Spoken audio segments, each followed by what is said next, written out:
Voilà, chers amis, bonjour. Nous commençons une nouvelle semaine et je voudrais commencer la méditation de ce jour par une prière qui est l'oraison qu'on trouve dans le bréviaire, l'oraison des laudes du vendredi de la 4e semaine.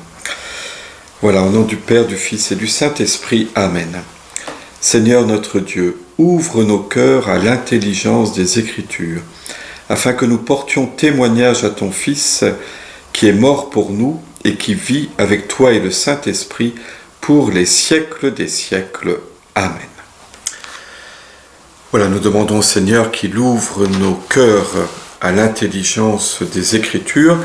Et le texte que je vous propose de méditer avec vous pendant cette semaine, donc de lundi à vendredi, est l'évangile simplement de ce dimanche, donc de dimanche dernier, qui était la parabole des talents dans l'évangile selon saint Matthieu au chapitre 25, les versets 14 et suivants. Je me permets simplement de le relire rapidement. C'est comme un homme qui partait en voyage, il appela ses serviteurs et leur confia ses biens. À l'un, il remit une somme de 5 talents, à un autre 2 talents, au troisième un seul talent, à chacun selon ses capacités. Puis il partit. Aussitôt, celui qui avait reçu les 5 talents s'en alla pour les faire valoir et en gagna 5 autres. De même, celui qui avait reçu 2 talents en gagna 2 autres. Mais celui qui n'en avait reçu qu'un alla creuser la terre et cacha l'argent de son maître. Longtemps après, le maître de ses serviteurs revint et il leur demanda des comptes.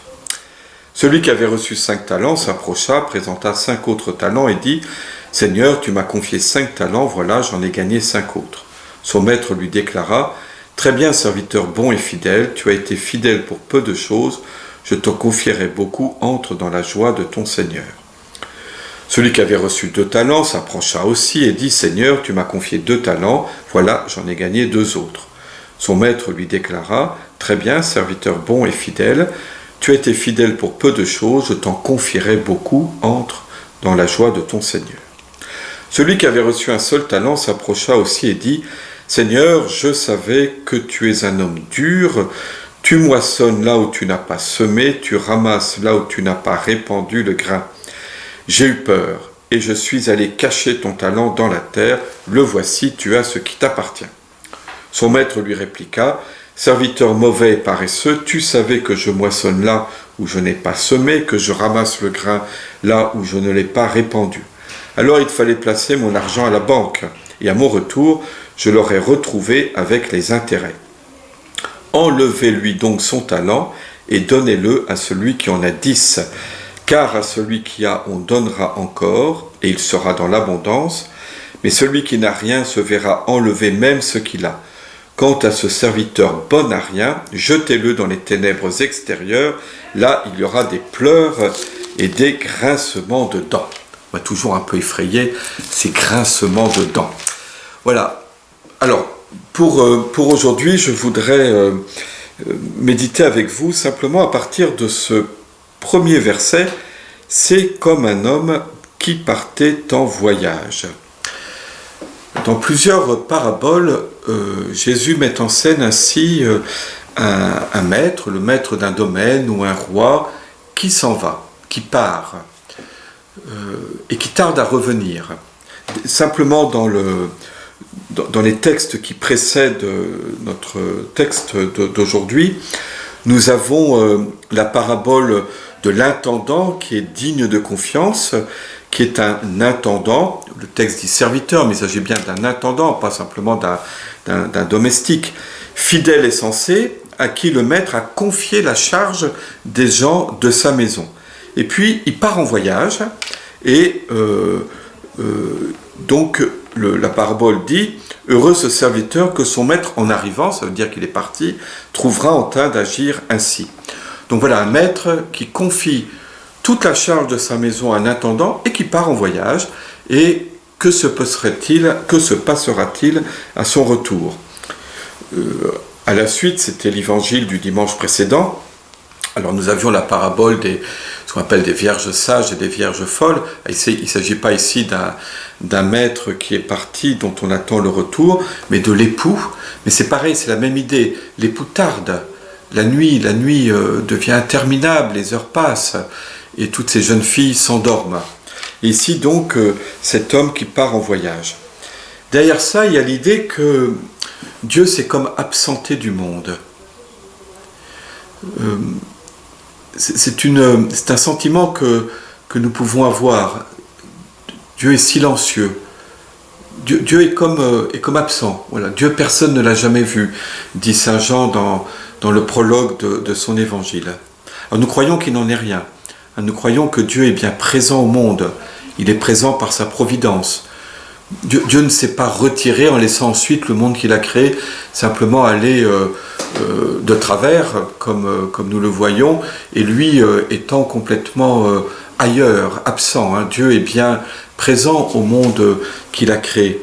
Il est présent par sa providence. Mais ceci dit, il a créé un monde qui a sa consistance propre, qui obéit à ses lois propres, qui a une autonomie. Alors une autonomie fondée en Dieu, mais dont le cours se déroule selon des lois que l'intelligence humaine a été capable de découvrir.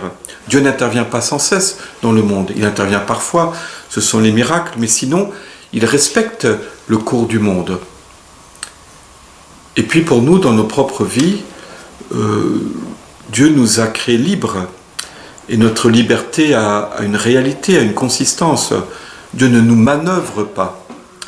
Et Dieu nous a équipés de tout ce qui nous est nécessaire pour pouvoir mener notre propre vie. Il nous a équipés d'une intelligence, d'une volonté, d'une conscience morale, d'une imagination, d'une sensibilité. Nous avons un équipement complet pour pouvoir être les sujets de notre propre vie. Dieu a remis nos vies entre nos mains, comme il a remis entre nos mains la créature dans laquelle il nous a placés, et comme il nous a remis aussi aux bons soins les uns des autres, aux bons soins les uns des autres.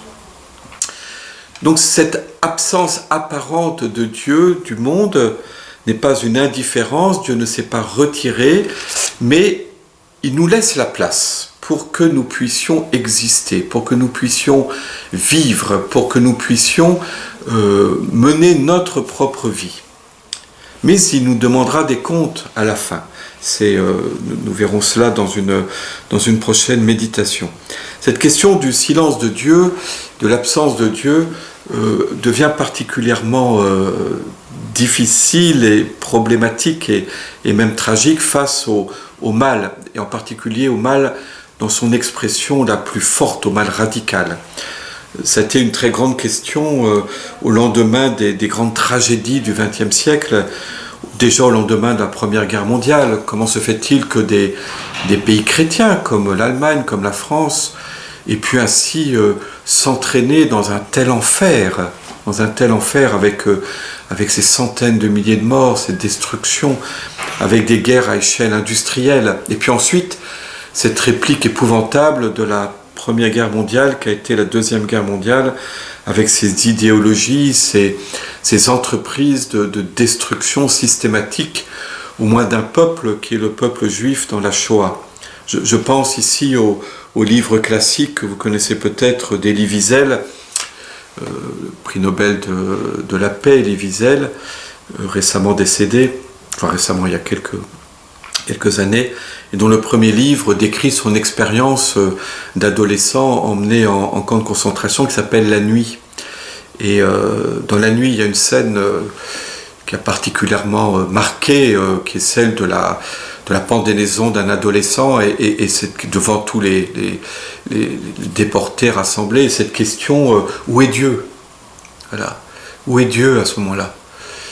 Et donc il y a cette question du silence de Dieu qui a été reprise dans un livre qui a donné lieu à un film, un livre célèbre d'un japonais, Endo, qui s'appelle Le Silence. C'est aussi cette question de la persécution des chrétiens dans le Japon, et puis des jésuites, je crois que ce sont des jésuites, qui vont essayer d'aller à la rencontre de ces communautés décimées, persécutées.